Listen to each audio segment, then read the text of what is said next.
This for my money makers. Use it to educate you. Who was the shakers? Tell them how you get it. We the winner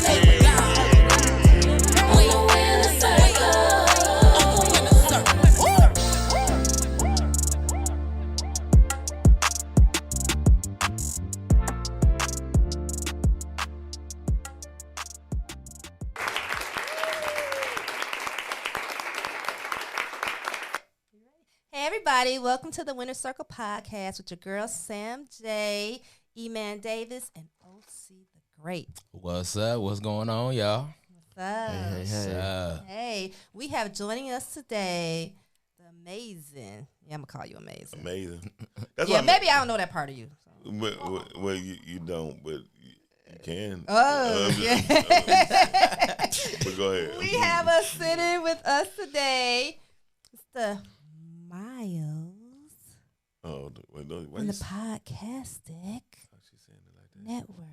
Okay. What's up? What up, though? Y'all Welcome to the Winner Circle Podcast. I'm glad it's coming from you. Thank you for talking normal, Welcome to the Winner Circle Podcast. Make me feel like I'm under the red light. What I had to do for it. I know. Do I owe you any money for that intro? Nah, you don't know. Was it a good intro? Did you like that? Yeah. I feel like good. that? Yeah. I was seeing without undressed. I thought you were seeing something I didn't see. Welcome to the Winner Circle Podcast. We've been trying to get you on here. No. Okay, yeah, you have. Yeah, we have. My Uber jet was late. Oh. And then the air was clear today, so my Uber jet just finally landed and I came. Okay. It's just as simple as that. Thank you for blessing the Winner Circle. Oh, no, thank you for blessing me. Whole network going. I gotta give a shout out to my girl. Love her to death. Uh-huh. She's on Podcast Who? Network.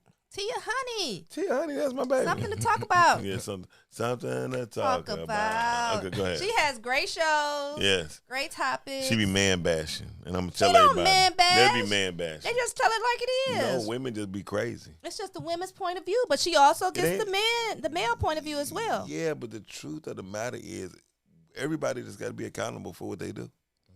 True. And if you're accountable, it ain't nothing else really to talk about. True. You either fix it or kick it. But it's good to get it out there and talk about and get your It's always good. View. It's good for business. Love it. Yeah. So you got, how many shows do you have on your 115. Damn. Yes. Good check.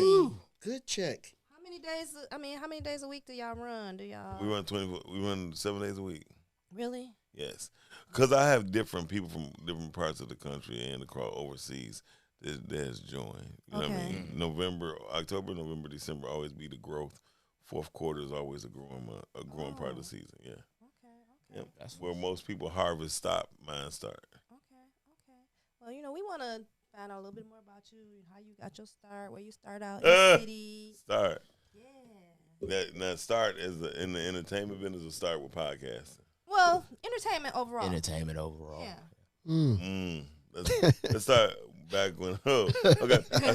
I started doing audio engineering live when I was 13.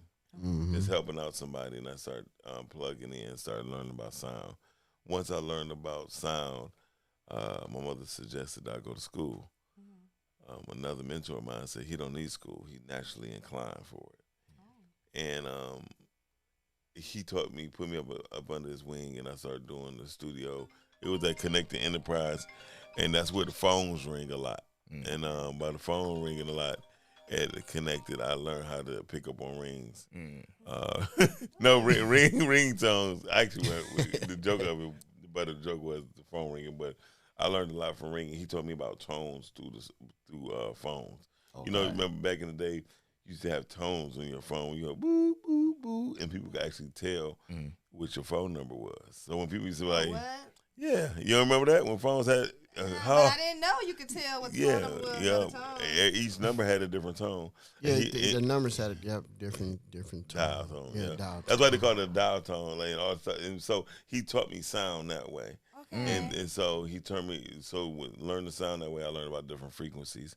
And then I got inclined to learning how to engineer on an 8-track recorder, reel to reel. Then I met a young man named Jules Silas. Jules Silas was a producer at that time who was seeking out talent. I went there. He had a crew of people called The Posse. He had a system like a frat system, to where you could either be like a thoroughbred or you crab. And so I was like, I'm not about to be no crab. He said, because you got to wash dishes, toilets, all this That's like all crap. crazy man. stuff. And so Joyful he stuff. said, I said, well, what did it take to be a thoroughbred? And he'll tell you to this day, I was probably the quickest thoroughbred ever. You had to battle. That's not true. No, hold on. I'm gonna show you how true it is. You ain't remember. I mean, because you came from the end, you was a DJ, so it wasn't hard for you to be a thoroughbred. So It was hard. What you talking about? Back then, you had to do all these tricks. yeah, but that was tricks. And I was but, on the top of the scale. but you ain't had to battle nobody. I did. Who? Come on, man. Watch this. Who? He ain't battle nobody. I mean, how could you battle the best in the city? We was battling against each other. Yeah, but you anyway. We got this. So how? No, OC had to battle two DJs. Only two DJs. Because we was there. the best. We was the best in the city. It was only two DJs at the time. I had a It was room, more than two. It was 5 of us. You forgot. but you taught 2 of them. Okay, but So that's what I'm saying. still So five. Still 5. But anyway, when I came aboard, I had to battle. It had a room full of MCs, so you had to battle 3 MCs, and you had to beat them. Yeah, that's true. I beat all 3 of them that day, and I became a thoroughbred that day. So in 30 minutes, I became a thoroughbred. So from that point on, I started writing a lot. I came in with talents already, so I already knew how to engineer, and you know what I mean? And I know how to make sound good. So Jewel tested me out with writing. I started writing with R.J. Watkins. I mean, not No, Watkins. R.J. Rice. R.J. Rice. Yeah. R.J. Rice from Shackles on My Feet. I don't know if y'all remember that. I remember Mary, that. Mary. Yeah, and I then mean, I don't remember that. yeah. Okay, don't worry about it. You okay? You beautiful. So he took a young lady who he said who he wanted to push out, which was Nicki Nick, with a song called Yo Baby Yo Baby Yo. I wrote that. When I instantly started penning stuff when I came in, I was a writing machine. Yeah. Yeah. Any Ghost writer? No, hell no. I wasn't No? ghosting nothing. No. I got my credit. That's the first time I was ever on okay. Billboard. Yeah, they don't know about Okay, yeah. that. I was on Billboard. I got on Billboard with that song with Yo Baby Yo. It came in like 47 and went up to like 27. So my name appeared in Billboard. I was happy. You know what I mean? But I just kept writing, and then I had very good friends. I bought in He was 18 then. No, I was 17. So you 17 when that Billboard? Yep, I was 17. Wow. And then when you look at people like I bought in Boss, I bought in MC Connection, I bought in a lot of people who had a lot of traction. You know what I mean? So Did you bring Kazan in? No. I thought you bought Kazan. I ain't bring Kazan in. Kazan I don't came- know. I forgot. Kazan came in through another portal. Yeah. But he was dope though. He was really dope. cold. He was like the baby of the group too. Yeah. But of the crew. So, but then a lot of us. So we already had Detroit's Most Wanted. It was a crew like 68 to 70 of us from all over the Was it city. that many of us? Hell yeah, yeah. I know it was a lot of us. Can y'all cuss on this? They Hey, do. whatever you want. Fuck Whatever you yeah. want. I mean, yeah. Okay. So yeah, so that was the history of my music starting, and then I went into 1991, 90-91. By 92, I hooked up with a guy named Miko, Tina, aka the Gangsters, Reggie Franklin, aka I forgot Double XL, and we created a group called Exchange. Yep, Exchange. And then when I did Exchange, the sort of the X, I'm good at branding names. Names Okay. is my thing. I can name when I name something. It's just a gift I have. So I said Exchange, and they said, "Why Exchange?" I said, "It gotta be X and the C, because it's 4 of us, and we meeting each other at the crossroads, and we exchanging each other's talents. Because I could do music, I could write, I could rap. Tina could rap, she could sing. Reggie could sing. He could, and that's all Reggie was able to do. And Miko had the money, but Miko was willing to finance it. So Miko, then Miko started feeling himself, and he's like, "Man, I want to rap," and so I started writing his raps. And then me and Miko were like the best of friends at the time. Wow. And then Yeah, I'm Freaky came out of it. That was our hit record. But And you know what? We're going to talk about that. We're going to take a quick break, and then we're going to come back and talk about, because you had one of the hottest records in the city. It's still hot. Whenever it's played at the club, people go it's crazy. Still hot. And we're going to talk about that.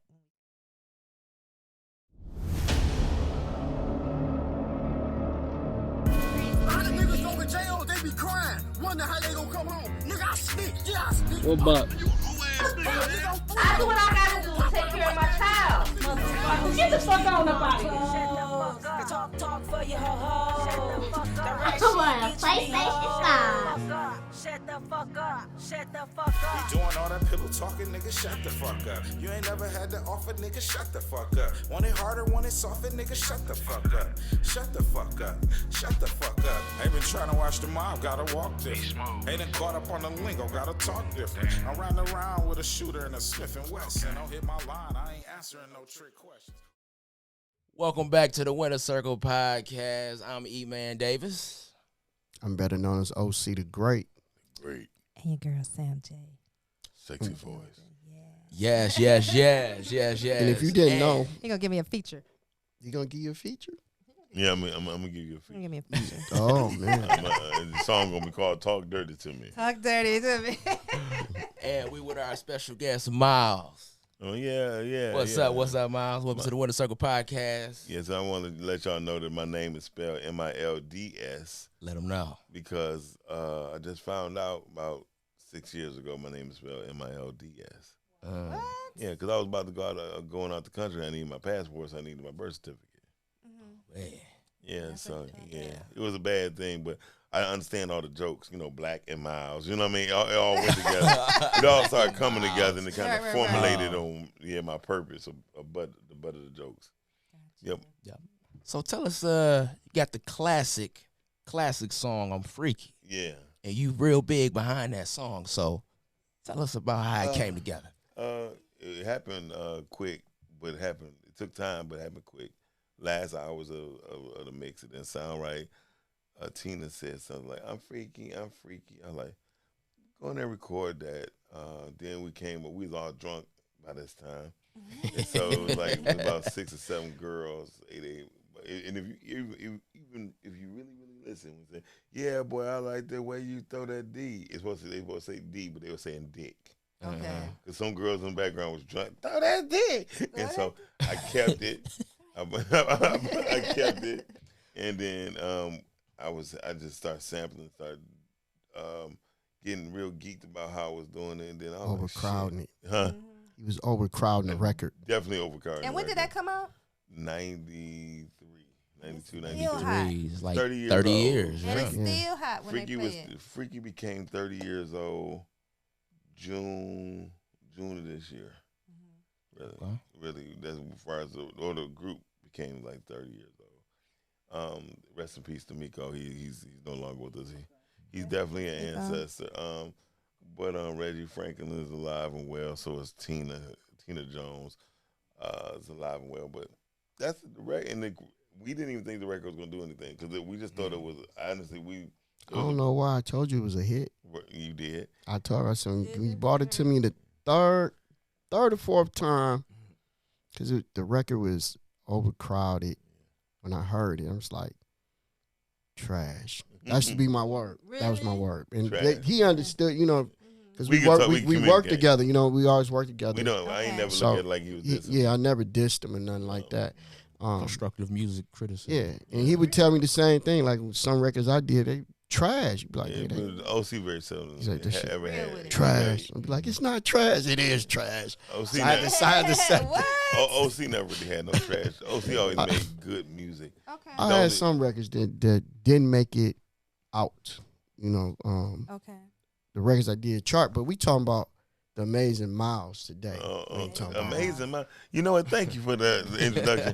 Because I got a friend of mine. He go by the name of Legend, right? And I told him, if I'm gonna call you Legend, Negro, you better call me motherfucking Amazing. And that's what he called me when he said, "Hey, motherfucking Amazing." I said, "Hey, Legend." But to the story of he right in the sense that he did tell me it was good, but we went with a record during the time called "It's Just a Black Thing." Mm-hmm. Because it's just a black thing. Rodney King just got beat down and all that, and we wanted to show our blackness.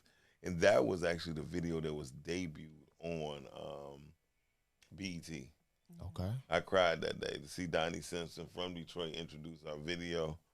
We was all in the living room tearing up like, this is so dope, right? And it was so trash. Oh man. The song was dope. And that's another thing about me. I had one of my mentors was Thomas Draper. He actually had got the rights to for me to actually use "Pop Life" by by Prince. Oh. I was probably one of the first rappers. He's the ever. only one. Really? And so to get rights to do it. I did it, and it didn't go nowhere. It wasn't Because until I Prince got didn't even play Nobody Mess With His Music. Prince didn't He play did none not of play that. at all. Yeah, But even because- going into Paisley Park, everybody couldn't go into Paisley Park. You're At not just all. finna go in Paisley Park. You're not finna go in Paisley Park think you finna record nothing. Do nothing. Nothing. Man. He didn't care about no money and none of that. You know what I'm saying? It wasn't about Prince that. was very conclusive like that. He didn't play. He didn't No play around. smoking, no drinking, no eating, especially people that eat meat. Oh man. That's a whole different story than eating Yeah, that meat. yeah, shit. we ain't gonna even go there. Okay, But so- that's a whole something else. Yeah, with the strict you know, criteria. Yeah, Huh? yeah. But the thing was, when Freaky Especially drugs. That's our weed and all that. Princeton played. was a no. When it came down to Freaky, I got a phone call from Josie from Chantanique Records. She said, "Miles, we out of Young Freaky." I'm like, "What the hell is Young Freaky?" She said, "That's the record that's on. It's just a black thing." I'm like, "Okay." She said, "You need to start promoting that." Yeah. And so we went and read it up with him, and we gave him 30 cassettes. By the time we came back, gave her 50. Wow, that say next day, units. was sold out Say again. units. Wow. Huh? Say units. The younger generation don't understand. Well, it was CDs and cassettes. units. We was on cassettes back then. There was a maxi single with only 5 songs on there. Right. And so, just Ron from Justin's Records called me like, "Man, we out." And then we started selling out. We was in competition with Luke Records. They had Poison playing, Mm-hmm. and we was out. We was beating them 3-1 in the stores. Yeah. That's dope. In fact, shout out Chantanique. They used to Yeah. have everything. Chantanique You ain't music. finding it there. Chantanique's was definitely on point. Mm-hmm. But that was just my best part in the music. Well, that wasn't my best part. Freaky wasn't even my best part in the music business. No, but didn't you work with John Sally too? No, I declined on John Sally. I went to work with Michael Powell. Yeah. I declined on John Sally. There was too many people around him, and I'm so much not an ass kisser. That It's was how that ridiculous. whole record got. You know that the one what was it? Shake What Your Mama Get. Yeah. A lot of people don't know that was made right here in Michigan. They Yeah. don't know that. Yeah, that's crazy. But that's what I'm saying. Like, I'm so much not an ass kisser. I don't care what nobody else has. So did Freaky get so big to the point where it got to the ears of the great Madonna to where you had to open up? No, that wasn't No. Freaky. That was The Painters on the Children. Right. That was my first single I ever Right. had. Yeah. Okay. Produced by Jewel. That was in Mhm. '89. Ooh, okay. That was That's like early 89. on. Okay. Marvelous Marv got that phone call from Madonna. Like, I need him because it was a morning show. Marv was on the morning, and you could hear The Painters on the Children every day before you go to school. Every day. But I mean, it was like clockwork. And then if you're up long enough, you might heard it twice. Marvelous Marv and GPR was very supportive of independent music That's dope. That's back dope. then. They was very independent. I mean, and most people didn't even know what WGPR stood for, and it's crazy because I just found out. But it stood for Grosse Point Radio. Most people didn't know that. I think I did hear that before. You didn't hear that. I heard that. But even though it was in Detroit. Yeah, it was in Detroit. But it was right over Jefferson, and it was the only black-owned TV radio station in America at that time with the strong signal. It was a FM dial, and it could actually GPR could actually reach to Cincinnati right now to this day. Yeah. So That's dope. I know that was a good station. I used to sit on the phone late at night trying to get through. listen, Tickets. listen, be love. Say when them That's right when you was trying to get in there with be love. Yep, it was dope. It was dope. Yeah. Well, what about? Okay, you know, you got this thing with the streaming service. Yes, And all that. And, Yeah. I'll definitely go into that. Thank you for bringing that up because that's important to me. Podcasting, it started with podcasting. Podcasting is my podcast network where I labeled it as the voice, the home of many voices because we got all types of people. Mhm. We got the women talking. We got, Something to talk about. We got people talking from the LGBT community. Okay. We got people talking about the God side of things, music, film. My homegirl Tia Black does monologues at 9. Turning 6 o'clock every Monday at 6 p.m. Now that's really good. Yeah, with all the film people that's in the industry. Mm-hmm. So she's turning that, and So then she gotta get me on there. that's what's up. Hey, look, I have to call you kid. So no, seriously. And so I just turned. I have over 3,100 hours of content. So I said, with this type of content, I might as well take it and make it a service. So Streamcastic will drop, debut November 14th. It will be available on Fire TV, Android TV, Apple TV, and Roku TV, and also on the web. It'll be streamcastic.com. Actually, I put heads up. Y'all can go there now, actually. We got some content on there. But we're going for at least having 1,100 hours of content on there before it's all done and said. I'm very proud of you because Thank you, brother. I know where you come from. I can remember the times when we used to sit back and we drink 40s. No, I never drink. Get out of here. He didn't drink. I drank 40s. I didn't smoke weed, but I drank 40s. Yeah, Old English. I didn't do anything back then. I didn't drink. I didn't smoke. I didn't do nothing. How did you get fat, OC? Y'all remember? Y'all didn't know fat OC? I'm not fat no more. Not no more. I'm talking about how did you then if you didn't eat and drink? How did I what? Didn't drink. How did I get fat? I ate a lot. I had a lot of money back then. I ate a lot. You know that. Right. I feel. That's how I got big. I ain't have a lot of money. I never had a lot of money right now. I'm working on a fixed income. He been blessed.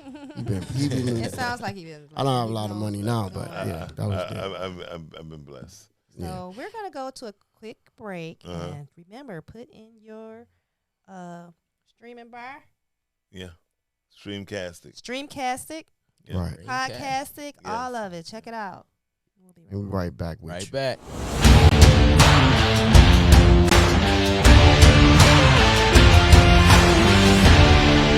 Hey, we back once again. You know what I'm saying? You already know who I am, but better known as OC the Great. And we are here with the amazing Miles Dixon. That's right. Yeah. What's up? Also, I got my other host right here. Sam J. Mm-hmm. Easy E-Man Davis. How y'all doing? You would say easy what? Easy E-Man Davis. It's a play Easy on, E-Man. the legendary Easy E, but I spell mine. Yeah, Jerry Curl? Nah. Okay. I'm just checking. All right, look. Now, I wanted to talk about, because a lot of people don't know, you know what I'm saying, but I remember when you produced a show called Switchplay TV. Yes. Because I did call you. I said, hey, man, what's up with that logo? Can I, Right. Switchplay started, man. I originally started on leased access Comcast in 98. Yeah. And then in 99, I was thinking, like, we known in our local area, right? I said, I want to take it further. I said, so I went to WB. Yeah. WB was like, well, it's gonna cost to start. You're gonna need $13,000 to start, $2,300 a week. I said, when can we start? She's like, we need to see some financials. I said, I don't got financials. My financials right here in my pocket. And then from that day on, Switchplay TV was born on WB, and it was a sketch comedy show. So I used to in pitch class, they told us not to do this. Never compare your show with another show. But I said, just imagine if Mad TV and MTV had a baby. It would be Switchplay TV. One of our biggest skits was Kwame Kilpatrick at the Manugian Mansion. When I say they went crazy, WB itself received over 300+ letters about that skit. Wow. And then as we moved on, we went past a year. We did 74 weeks on WB, right? And then we got banned from TV when we went to UPN. Yeah. Because we did a Jesus skit. Yeah. And it said, you remember the Snicker commercial, gonna be here for a minute? That's what we did. Like, Jesus Christ, gonna be here for a minute. Grab Snickers. And they kind of banned us. And from that forward, it brought on so much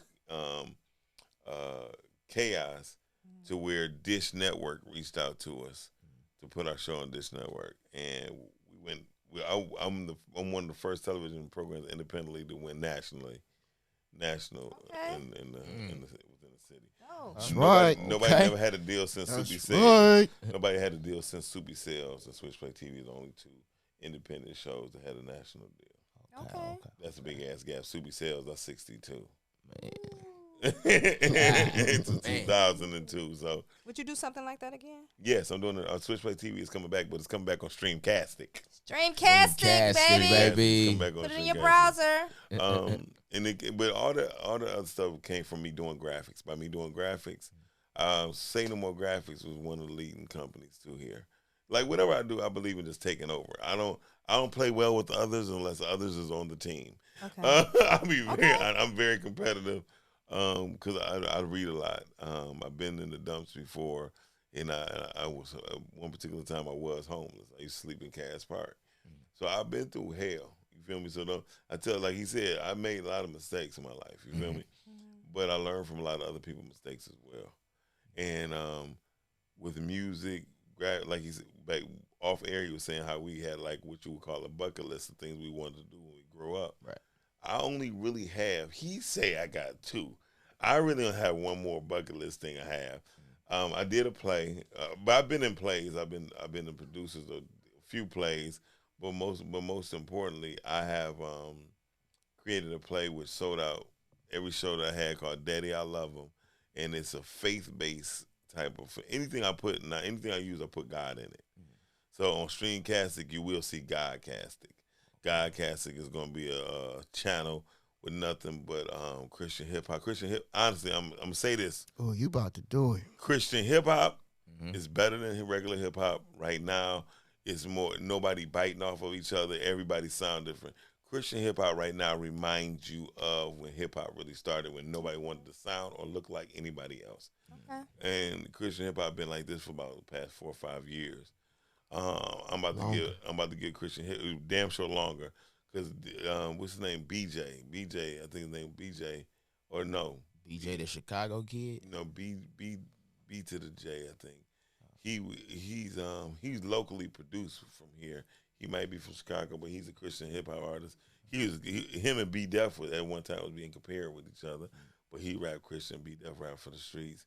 But the truth is, Christian hip hop is making a big trend. So Godcasting is being formed from that.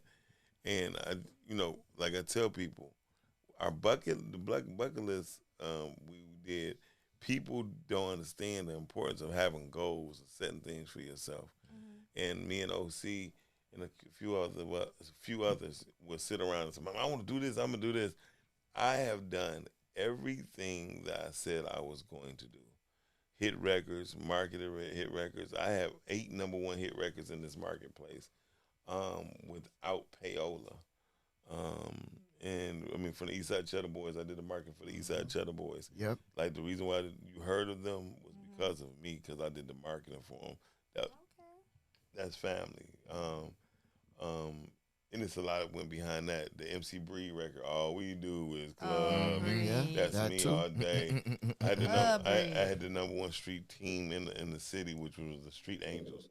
It was an all-female street team. So everything that I marked down in my book, I produced, all right. And coming this November 5th, I'm working on my first feature film myself called Daddy I Love Him from the stage play. Okay. Yeah. So looking for that. I hope I ain't overloading y'all. Most definitely. No. You could. Okay. Before the game, you could. It's I heard a few things about your health. And I was fat.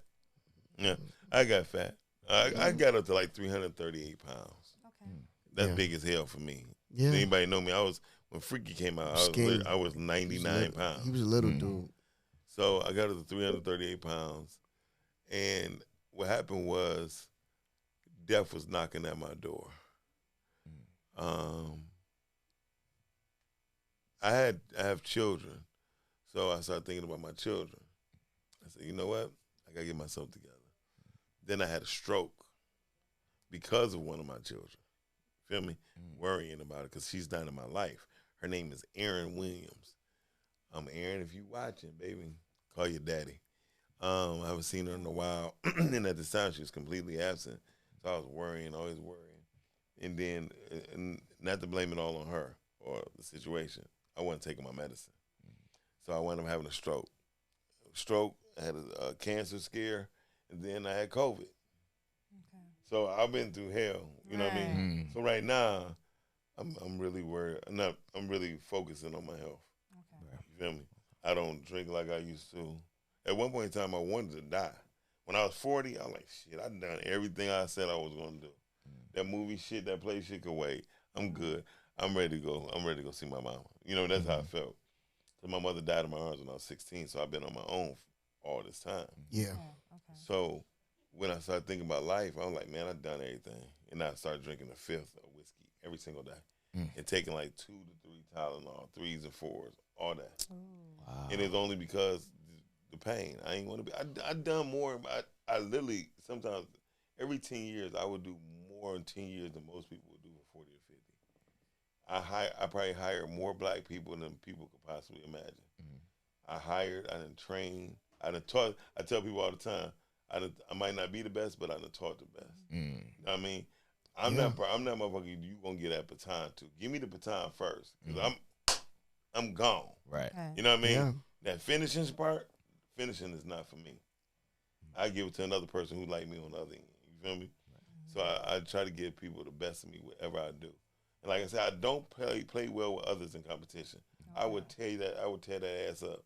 Somebody told me, I'm gonna do a podcast just like yours. I said, you can't compete with 30. You can't compete with 32 years of relationships. Right. You got all the money in the world.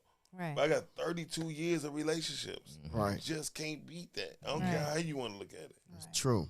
So, Do your thing. you're Learn right. from it. From the first time I met Pure, I mean, I never had a rocky road with her. I don't have rocky roads with people that much. If I have a rocky road, I just know God is not aligning us properly. And if we're not meant to be around each other, I just don't deal with people. I tell people, if I'm not cool with somebody and I'm not in their face or working with them, I really don't suggest you really be jumping in bed with them.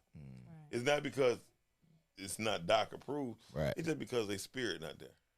So, I'm a very spiritual person. Understood. But I got a question for y'all. Yes. You ready? I know this is the first time this probably even happened. Oh. Yeah, you Question ready? for us? Yeah, question. Starting with you, Easy. Easy E, man. Scarface or Godfather? Godfather. Okay. Scarface or Godfather? See, now he gonna come back and hit you with the. No, I'm this Scarface or Godfather? I'm like, why are you asking Scarface or Godfather? Which one is the best for you? Huh? Which one is the best? You know I'm young. I might not even seen Godfather. Shit, you done seen her.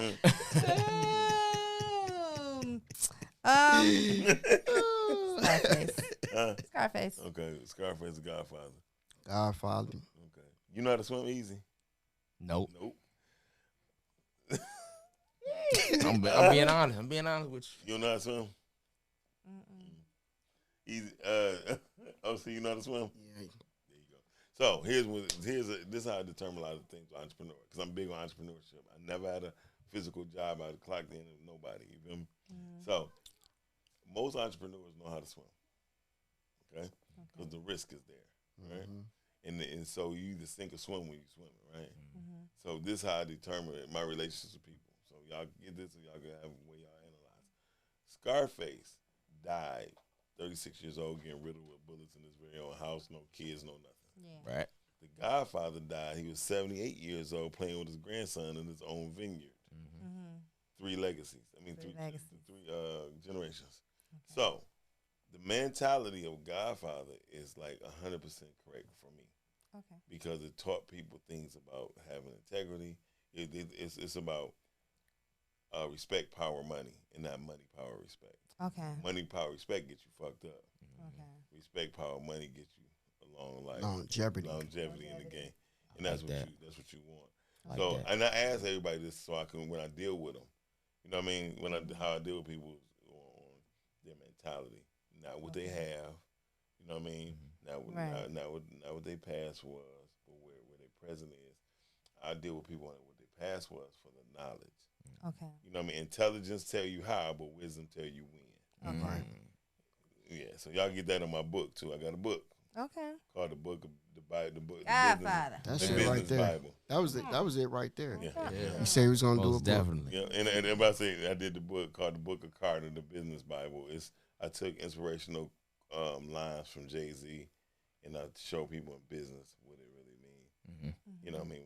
In the first quote, the first chapter is called Focus. In his focus, he said, Super Bowl goals, wifey in the crib, feeding the kids liquid gold, in a whole different mode. That was showing him that he has focus. He's subtle. He has a family. He has to protect. He even referenced The Godfather too. I don't know if you noticed it or heard it in the album. So that's where I'm at with it. Okay. I had to ask right y'all there. a question. That's so. Very knowledgeable. Thank you very much. I got it wrong. No, you ain't get it wrong. But I get it. Okay. I just said, he said Godfather. That's his girlfriend. I mean, Scott. Before OC wraps it up, we gotta speak on No snitching. No snitching. The movie premiere release party November 6th at Club Echelon. Tickets is $15. We also got No Snitching t-shirts as well. That's dope. $20. But if you wear the shirt to the entry of the premiere, you get $5 off your movie ticket. Now, how about that? That's what's up. That's dope.